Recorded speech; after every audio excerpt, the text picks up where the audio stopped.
Hector, venez ici, j'ai à vous parler. Oui, quoi, Patrick? Ben, qu'est-ce qu'on a fait de mal encore? Vous avez encore rien fait de mal. Mais c'est justement pour éviter ça que je vais vous parler. J'ai une grande nouvelle à vous apprendre. J'ai décidé de grossir. Ah ben, bon, grossir? Tu payes tes autres 250 livres, pas assez gros pour toi, ça? Ben non, quand je dis grossir, je veux dire agrandir. Agrandir mon commerce. Oh. Une seule boutique, maintenant, c'est plus assez pour moi. Moi, je vais en ouvrir 2, 3, 6, 8. Ça y est, il est fou, là. Mais non, arrête donc, Hector, c'est beau avoir de l'ambition. Ben écoutez, là, j'ai donné rendez-vous ici à M. Eugène Bellerose. C'est un monsieur très, très important. C'est un investisseur extrêmement sérieux qui désire mettre de l'argent dans mon entreprise. Hein? Alors, comme je dois aller à la banque, signer des papiers urgents, j'espère que vous allez bien le recevoir en attendant mon tour. Oh, on va sortir le tapis rouge, Patrick. On s'est bien compris, Marie-Rose. Alors, je compte sur vous deux pour lui faire voir que mon entreprise est bien montée, bien dirigée et bien tenue. Ça va impressionner mon bailleur de fonds. Ouais. On est obligé de faire tout ça. Nous autres, on ne baillera pas, hein?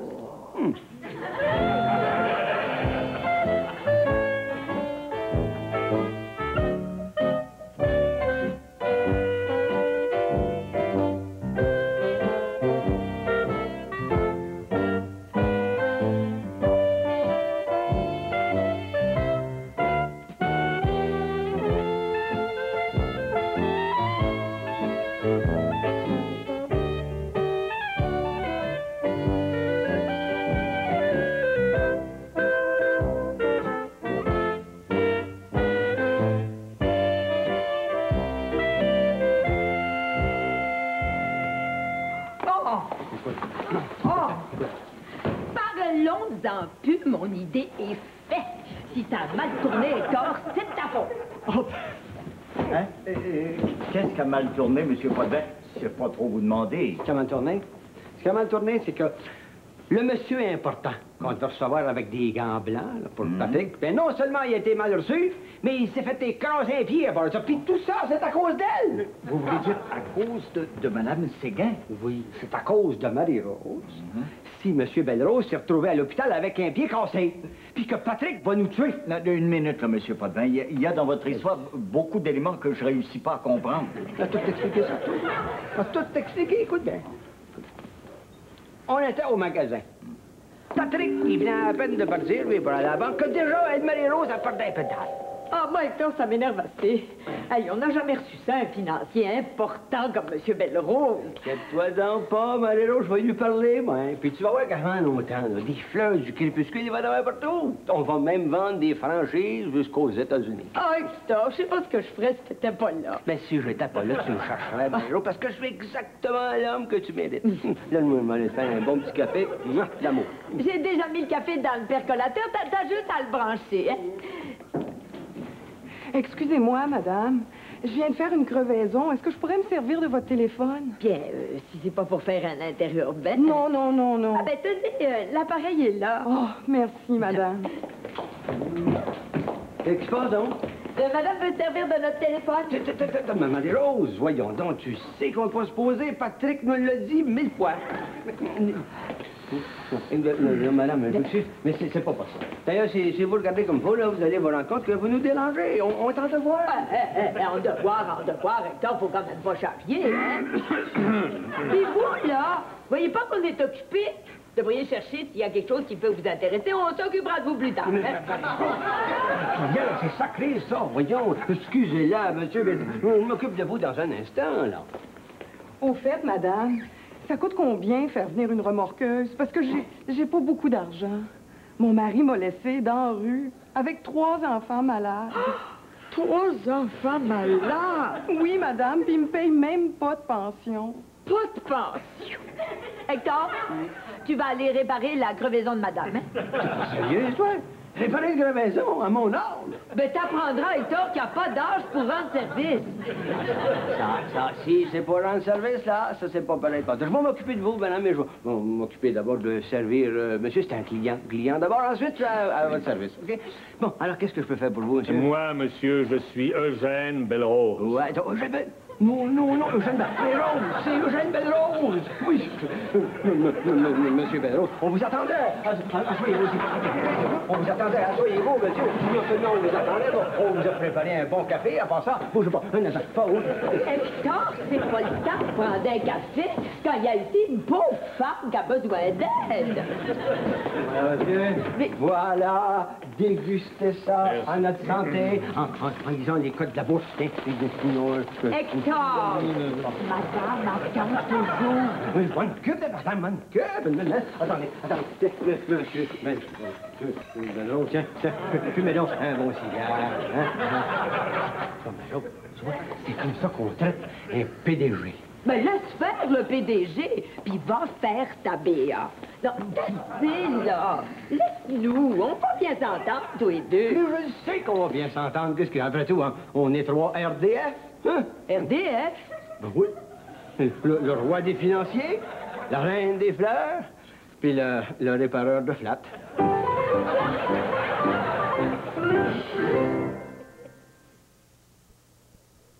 Ça fait que, comme tu peux voir, Arthur, j'ai vraiment bien fait les choses. Hein?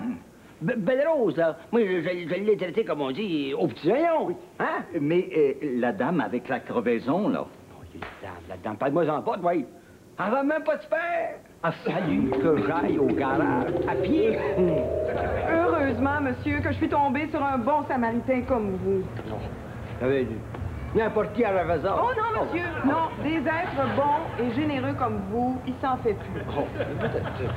Écoutez, c'est inadmissible. Ça fait une demi-heure que je poirote là-dedans, là, tout seul. Comment tu sais que ma héros s'occupe pas de vous? Vous parlez pas d'elle, elle passe son temps à parler avec des amis, là, au téléphone, blablabla. Ben là, c'est assez, hein. Restez pas une minute de plus ici, moi. Je pars! Monsieur Belrose! Ben, c'est comme ça, Arthur, que ça s'est passé. Puis tout ça, c'est de la faute à Marie-Rose. Oui. Oh, ben, Hector, faut avoir du front pour tordre la réalité comme tu le fais, puis tourner tout ça à ton avantage.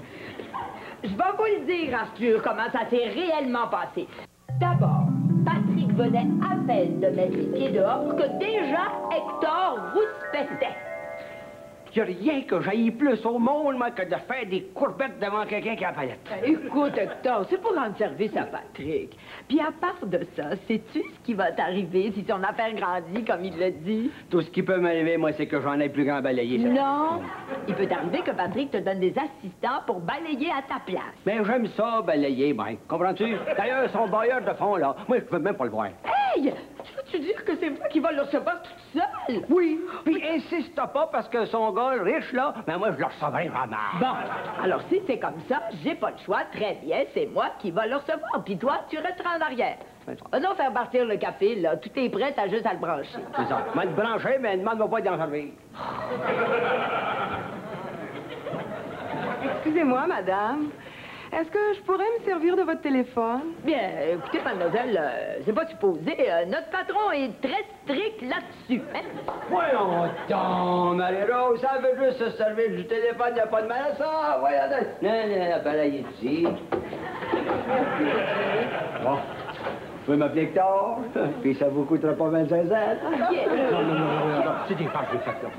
En passant, moi, c'est Elisabeth. Oh! Bebette, pour les intimes. Bebette? Vous n'auriez pas le numéro de téléphone de garage? Je viens d'avoir une crevaison. Non, pas besoin d'appeler un garage pour ça. Moi, on va vous la réparer, votre crevaison, moi. Ben, Hector, t'es plus d'âge à réparer une crevaison.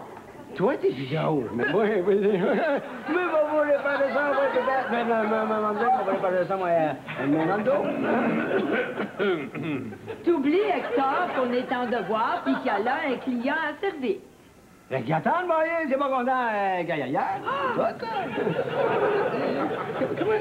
Comment c'est arrivé dans ça, votre crevaison? Non, Excusez-moi, monsieur. Belrose. Oui, je suis monsieur Eugène Belrose, si ça peut vous dire quelque chose. Hector, c'est monsieur Belrose. Eugène Belrose qu'on attendait. Ben, c'est ça. Là, c'est à son tour là-dedans. Comprends-tu? Parce que moi, un petit service à rendre à bébête. Mais déjà, un petit service là, que je peux pas le mettre. Oh, tenez, monsieur Belrose. Asseyez-vous. Merci. Je vais aller vous chercher un café. Merci. Monsieur Patrick Saint-Amand avait raison quand il me parlait de votre grande gentillesse et de votre extrême serviabilité. Tenez, voilà votre café, j'espère qu'il Merci. va être à votre goût. Hein?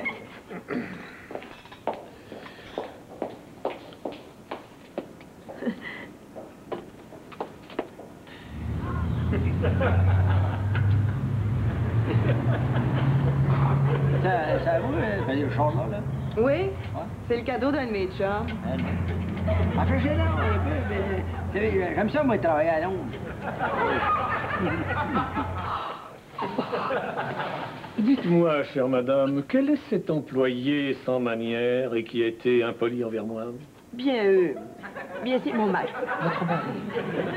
Eh bien, permettez-moi cette confidence. Vous méritez mieux que ça, chère madame. Et je tiens à vous dire que si un jour j'ai des intérêts dans ce commerce, je verrai à ce qu'il soit remercié. Oh non, monsieur Belrose, soyez pas trop dur pour lui. Vous savez, dans le fond, il est pas aussi bête qu'il en a l'air.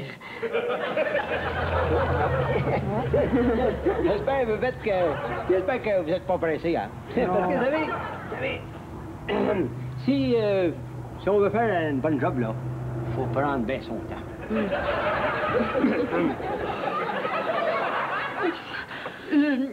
Un cigare, monsieur Belrose. J'espère que Patrick ne s'est pas trompé en achetant pour vous les meilleurs. Marie-Rose, vous permettez que je vous appelle Marie-Rose? Ben oui, si vous voulez. Marie-Rose, vous êtes adorable. Oui, tenez.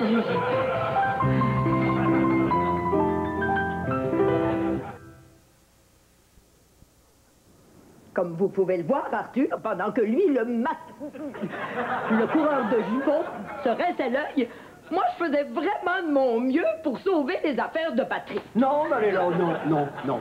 Ça va faire vraiment de ton mieux. Monsieur Belrose serait pas sorti dehors enragé pour venir se faire écraser de pied. Ben justement, ça, c'est pas de ma faute. Je vais vous le raconter, Arthur, comment ça s'est passé. Je venais justement d'allumer le cigare de monsieur Belrose. Merci, chère madame. Ben là, vraiment, il n'y a pas à dire. Patrick doit être à la veille d'arriver. Hein?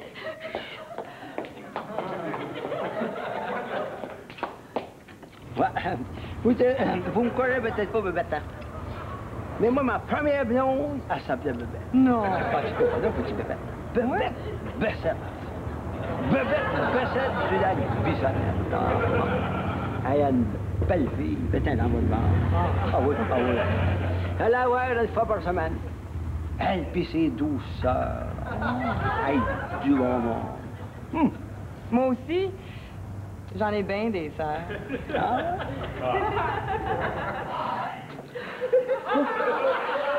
Je veux tellement pas que le temps vous paraisse long, monsieur Belrose. Est-ce qu'il y aurait autre chose que je pourrais faire pour vous? Non. Mais moi, Marie-Rose, je vais faire quelque chose pour vous. Vous savez, Bébête, quand je veux, moi, je peux faire un bien bel job, hein? Moi aussi. Ah ouais? Vous avez une femme extraordinaire, monsieur. Je le sais, bon, je le sais, ça fait des années que je vais avec. Ouais, mais vous pensez pas que vous feriez mieux de l'aider, là, dans la boutique, là, plutôt que de faire la cour à cette fille de... Comment vous l'avez appelé? Je vous ai dit que c'était une fille de... Oui, je demande des excuses, Des excuses de là, monsieur, jamais! Monsieur Belrose! Ça s'est exactement passé comme ça, Arthur. Évidemment, votre version, Madame Séguin, me porte à croire que M. Potvin n'a pas pris l'affaire de Eugène Belrose très au sérieux. Oui, monsieur? Monsieur Belrose? Je ne veux pas vous parler à vous, madame. Ni à vous, monsieur. J'ai ici rencontré M. Patrick Saint-Amand qui m'a donné rendez-vous ici. ce qui est arrivé? Malheureusement, non, il n'est pas encore arrivé. Mais si vous voulez vous donner la peine de vous asseoir en l'attendant... Merci. Oui. Et vous êtes bien aimable, monsieur. Monsieur... Vous êtes monsieur Arthur Leblanc, je suis le gendre de monsieur. On m'a tout raconté, monsieur Belrose, et je serais porté à croire que dans cette triste histoire, la responsabilité de l'accident est bien partagée. Vous croyez ça, monsieur, c'est qu'on vous a pas fait un récit exact des événements? Je vais vous le dire, moi. Monsieur Leblanc, comment tout ça est arrivé exactement? Écoutez-moi bien. J'arrive dans le magasin. Puis qu'est-ce que je vois? Entends-tu, Hector? Madame se servira pas du téléphone si elle met pas son 25 sous sur le comptoir. Qu'est-ce que tu veux que ça fasse? Ça regarde ça du téléphone, bon Dieu, elle l'usera pas. Je sais qu'elle l'usera pas, mais le règlement de Patrick, c'est le règlement. Écoute, vous pourriez pas tout seul de l'autre côté, vous? Bon. Peut-être pour me faire remarquer, monsieur. Bien, on vous a vu. Oui, on vous a vu. Oui, puis en attendant qu'on vous serve, faites donc marcher vos yeux plutôt que de faire marcher votre tour. Bon Dieu, les prix sont marqués partout, là. Bon, écoutez, là, laissez-moi donc appeler. C'est juste pour dire à mon patron que je vais être un petit peu en retard. J'ai eu une crevaison. Et les patrons, parlons-en, les patrons, les mêmes, ça, hein? Ben de l'argent puis pas de tête. Ah ben, quant à ça, oui, pas de considération, pas de reconnaissance, pas de sympathie. Ça prend pas un sans cœur. Vous laissez la job de recevoir le fatigant Belrose. Mais je suis monsieur Belrose. Ouais, Monsieur Belrose, c'est vous le vous m'en dire, attends. Bien, on vous attendait, monsieur Belrose. Oui, Mme Marie-Rose va s'occuper de vous, monsieur Belrose, pendant ce temps-là. Moi, je vais aller essayer de voir s'il pourra pas faire quelque chose pour votre fiac. Bien, laisse faire, mademoiselle, bien occupe-toi de monsieur Belrose, j'ai des téléphones à faire, moi. Asseyez-vous, monsieur Belrose. Patrick, je veux dire, monsieur Saint-Amand est juste allé faire un petit saut à la banque. Ben tiens. Tiens, une fleur avec les compliments de mon patron, Patrick. Mais d'accord, vous m'avez piqué. C'est vraiment, là, je l'ai vraiment pas fait exprès. J'espère que sa banque n'est pas à l'autre bout de la ville, parce que j'ai vraiment hâte qu'il revienne. Il y a des fois comme ça, je suis assez maladroite. Tenez, une bonne tasse de café. Voilà, j'espère qu'il va être de votre goût, hein? Qu'est-ce qu'il fait, lui? Mais oui, mais c'est vous qui avez enlevé votre tasse! Tu parles d'une façon cavalière de recevoir un futur associé. Reine, du calme, pense positif. Essaye de mettre ton attention ailleurs. Ah, tiens. Un cigare. Oui, un bon cigare. Ça va te calmer. Les feux. Ah, il n'y a pas de feu. Ah, elle doit en avoir, elle, du feu.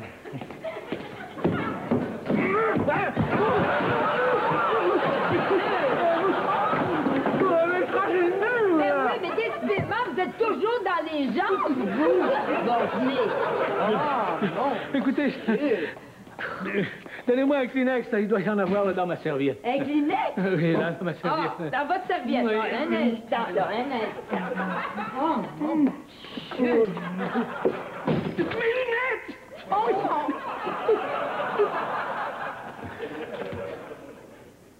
Vous avez brisé mes lunettes! Espèce d'irresponsable! C'est une maison de fous! Quant à vous, j'ai deux mots à dire, monsieur Saint-Amand, à votre sujet. Vous êtes un incompétent, un misérable. Puis plus que ça, vous êtes pourri, votre employé. Vous êtes rien que beau à changer là, les pneus, vous réparez les crevaisons des filles. Hey, vous! Soyez polis! Voilà comment cet accident grave m'est arrivé. Oui, ça change les affaires, ça. Il était temps que la vérité éclate au grand jour. sans vouloir vous influencer, Madame Séguin, et vous, Monsieur Potvin, il me semble que vous devriez formuler des excuses à Monsieur Belrose. Des excuses, il me semble que c'est bien un peu pour effacer ma poitrine piquée, mon pantalon taché, mes lunettes brisées, puis mon pied, là.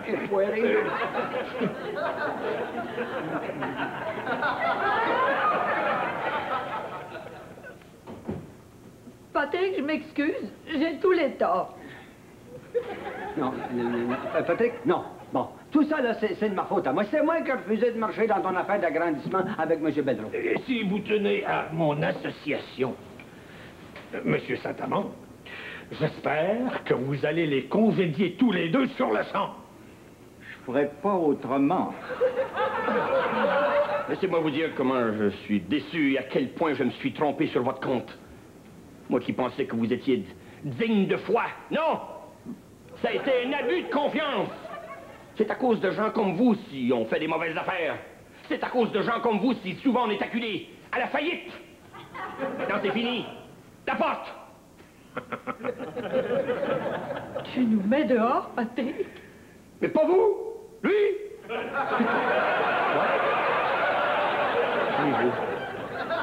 C'est pas à la banque que j'étais parti, monsieur. J'étais parti prendre des renseignements sur vous. Et c'est comme ça que j'ai appris que vous êtes malhonnête, monsieur, et que vous vous serviez de mon nom pour augmenter votre crédit. Maintenant, ça suffit. C'est terminé. Oui, non, monsieur Saint-Amand.